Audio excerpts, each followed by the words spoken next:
IPL 2024-এর প্রথম match Chennai super কিংসের বিরুদ্ধে খেলতে নামবে রয়্যাল চ্যালেঞ্জার্স বেঙ্গালোর 22শে মার্চ 2024-এ।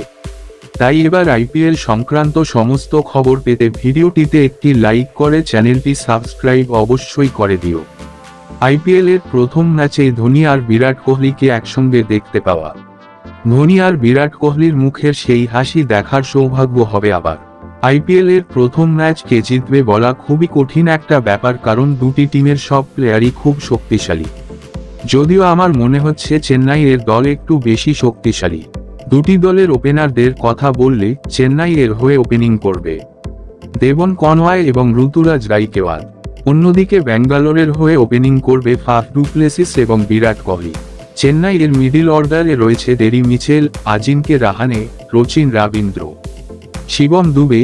সেখানে রয়্যাল চ্যালেঞ্জার্স বেঙ্গালোর এর রয়েছে Rajat Patidar, Glenn Maxwell, Cameron Green. Chennai Super Kings এর উইকেট রক্ষক থাকবে মহেন্দ্র সিং ধোনি আর বেঙ্গালোর এর দীনেশ কার্তিক। চেন্নাই এর হয়ে বোলিং এর ভূমিকায় দেখা যাবে রবীন্দ্র জাদেজা, শার্দুল ঠাকুর, মিচেল সেন্টেনার, দীপক চাহার, মাথিসা পাথিরানাকে এবং আলজারি জোসেফ, মোহাম্মদ সিরাজ, করণ শর্মা, মাঙ্ক ডাগর, আকাশদীপ, ইয়াস দয়াল কে দেখা যাবে রয়্যাল চ্যালেঞ্জার্স বেঙ্গালোর এর দলে বোলিং করতে। এখন দেখা যাক কোন দল জিততে পারে। তোমরা কোন দলকে সাপোর্ট করছো কমেন্টে অবশ্যই জানিও।